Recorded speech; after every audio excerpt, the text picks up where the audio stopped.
สวัสดีครับท่านผู้ชมและท่านผู้ฟังที่ติดตามรายการการละเล่าเงาอดีตทุกท่านโบราณท่านว่าของฟรีไม่มีในโลกแต่สำหรับนักธุรกิจบางคนของที่ได้มาถูกแสนถูกมักจะหอมหวานจนบังตาบังใจและบังกรรมเสมอครับเรื่องราวในวันนี้เกิดขึ้นกับเสียกวงเศรษฐีหน้าใหม่ที่เพิ่งจับธุรกิจอสังหาริมทรัพย์เสียกวงเป็นคนประเภทที่ถ้าเห็นเศษเงินตกอยู่บนถนนแกจะรีบเหยียบไว้ก่อนแล้วค่อยก้มเก็บความคิดของแกมีแต่ตัวเลขกำไรขาดทุน วันหนึ่งแกไปได้ที่ดินผืนงามริมแม่น้ำมาในราคาที่ถูกจนหน้าขนลุกครับถูกเหมือนเจ้าของเก่ารีบโยนทิ้งราวกับมันเป็นถ่านไฟร้อนๆ เสียกวงยิ้มกริ่มคิดว่าตัวเองได้แจ็คพอตแกฝันหวานถึงคฤหาสน์ตากอากาศหลังโตโดยไม่ได้สนใจเลยว่าทำไมที่ดินทำเลทองขนาดนี้ถึงไม่มีใครกล้าแม้แต่จะมาเดินผ่าน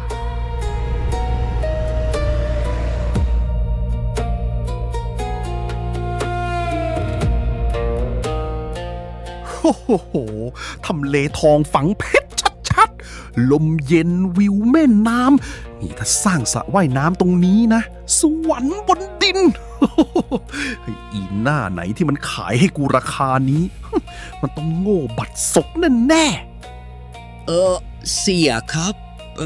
เสียจะมาปลูกเรือนตรงนี้จริงๆหรือ ๆเฮ้ยอ้าวลุง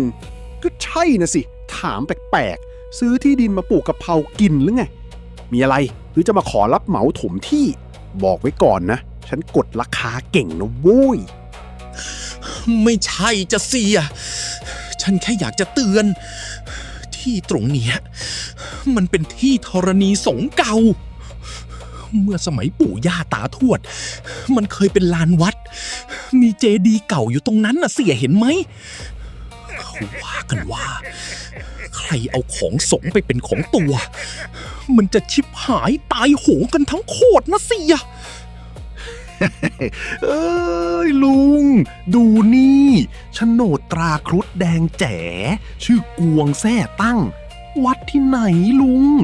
ไม่เห็นมีพระสักรูปกฎหมายเขาคุ้มครองคนมีเงินไว้ลุงเรื่องผีสางเทวดาอะไรนั่นน่ะ ถ้าแน่จริงก็ให้ผีมันไปฟ้องศาลเอาละกันผีมันมีทนายไหมล่ะ เสียกวงหัวเราะร่วนราวกับเป็นเรื่องตลกขบขัน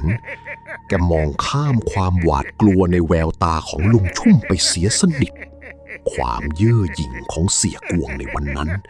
เปรียบเสมือนคนตาบอดที่เดินถือคบเพลิงเข้าไปในคลังดินปืนกว่าจะรู้ตัวว่าอะไรเป็นอะไรมันก็สายเกินกว่าจะหันหลังกลับแล้วครับ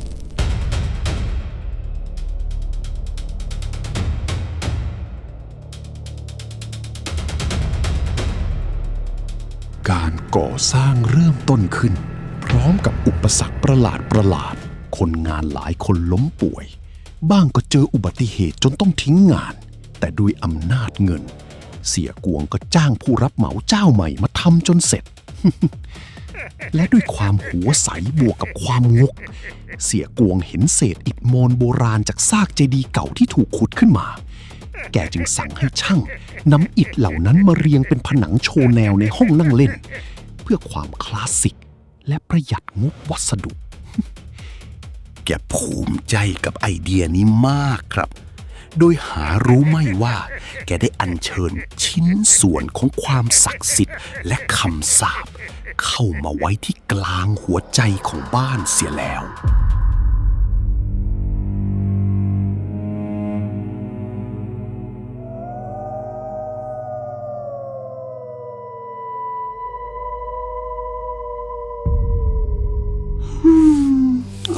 อะไรวะใครมากวาดถนนตอนตีสองตีสามนี่พวกเทศบาลนี่มันขยันผิดเวลาจริงๆ เสียกวงพยายามข่มตาหลับแต่เสียงไม้กวาดทางมะพร้าวนั้นมันไม่ได้ดังมาจากถนนหน้าบ้านครับมันฟังดูใกล้กว่านั้นใกล้เหมือนดังมาจากห้องโถงชั้นล่างเสียกวง หยิบไม้กอล์ฟคู่ใจเดินย่องลงมาที่ชั้นล่างภายในหัวแกคิดไปสารพัดโจรแน่ๆขโมยแน่ๆแต่พอแกชะโงกหน้ามองลงไปที่ห้องโถงสิ่งที่แกเห็นใครวะออกมานะเว้ยกูมีปืนนะกูแจ้งตำรวจจริงๆนะความเงียบโรยตัวปกคลุมเสียกวงถอนหายใจคิดว่าหูแว่วแต่จังหวะที่แกกำลังจะหันหลังกลับขึ้นห้องเสียงกระซิบก็ดังขึ้นไม่ใช่จากข้างนอกแต่ดังมาจากข้างในผนังอิฐโบราณตรงหน้าอนิจจาวัตสังขาราอุปาเฮ้ยเดี๋ยวนะวิทยุลำโพงบลูทูธมันค้างเหรอวะในวินาทีที่ความกลัวเริ่มเกาะกินหัวใจตรรกะของคนรวยก็ยังทำงานครับแกพยายามหาเหตุผลทางวิทยาศาสตร์มารองรับ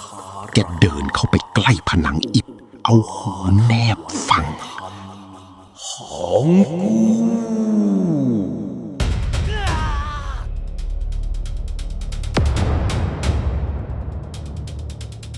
หลังจากคืนนั้นเสียกวงไม่ได้หลับไม่ได้นอนอีกเลยครับกลางวันบ้านดูปกติแต่พอตกกลางคืนผนังอิฐนั่นจะเริ่มหายใจบางคืนมีน้ำสีแดงข้นๆคล้ายเลือดสนิมไหลซึมออกมาตามร่องอิฐบางคืนแกเห็นเงาดำๆรูปร่างคล้ายพระภิกษุไร้หัวเดินจงกรมทะลุกำแพงไปมาความเครียดทำให้เสียกวงเริ่มคุ้มคลั่งแกเริ่มพูดคนเดียวแกพยายามจะเอาเช็คเงินสดไปแปะไว้ที่กำแพงอิฐเพื่อขอซื้อที่ดินผืนนี้จากวิญญาณอยากได้เท่าไหร่ว่ามากูให้10 ล้านแล้วเอาไปแบ่งกันไปซื้อที่ใหม่สิวะมาหวงทำไมอิฐเก่าๆโง่ๆพวกนี้กูรวยไว้กูไม่ยอมย้ายออกหรอกเสียกวงคิดว่าเงินซื้อได้ทุกอย่างแต่วิญญาณในที่ธรณีสงฆ์ไม่รับเช็คครับและพวกเขาก็หมดความอดทนแล้ว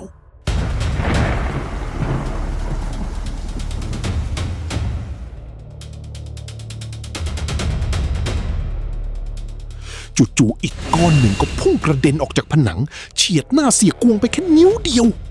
แกพงะหงายหลังและสิ่งที่แกเห็นตรงหน้าคือจุดจบของตรรกะทั้งหมดที่แกเคยมีนี่ไม่ใช่แค่ผีพระแต่เป็นดวงวิญญาณของเปรตและสัมภเวสีนับพันที่เคยอาศัยบารมีของวัดแห่งนี้เพื่อรอรับส่วนบุญเมื่อวัดถูกทำลายเจดีย์ถูกรื้อถอนพวกมันจึงไม่มีที่ไปและผนังอิฐก้อนนั้นคือประตูมิติที่เชื่อมระหว่างบ้านของเสียกวงกับขุมนรกปล่อยกูช่วยด้วยลูกชุมใครก็ได้ช่วยกูทีเอาเงินกูไปให้หมดเลยคืนหมอคืนของสงหมอ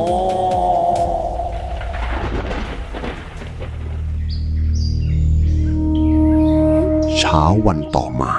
แม่บ้านมาพบว่าเสียกวงหายตัวไปอย่างไร้ร่องรอยครับข้าวของทุกอย่างยังอยู่ครบทรัพย์สินเงินทองไม่มีอะไรสูญหายตำรวจหาตัวแกไม่พบจนถึงทุกวันนี้มีเพียงชาวบ้านละแวกนั้นที่เล่าลือกันว่าในคืนเดือนมืดหากใครเดินผ่านคฤหาสน์ร้างหลังนี้จะไม่ได้ยินเสียงกวาดลานวัดอีกแล้วครับแต่จะได้ยินเสียงผู้ชายร้องไห้สะอึกสะอื้นสลับกับเสียงตะโกนซ้ำๆว่าผมคืนให้แล้วผมคืนให้แล้วดังแว่วออกมาจากผนังอิฐในบ้านเรื่องราวของเสียกวงเป็นอุทาหรณ์ที่ชัดเจนที่สุดครับว่าบนโลกใบนี้มีบางสิ่งที่เราไม่สามารถตีราคาเป็นเงินได้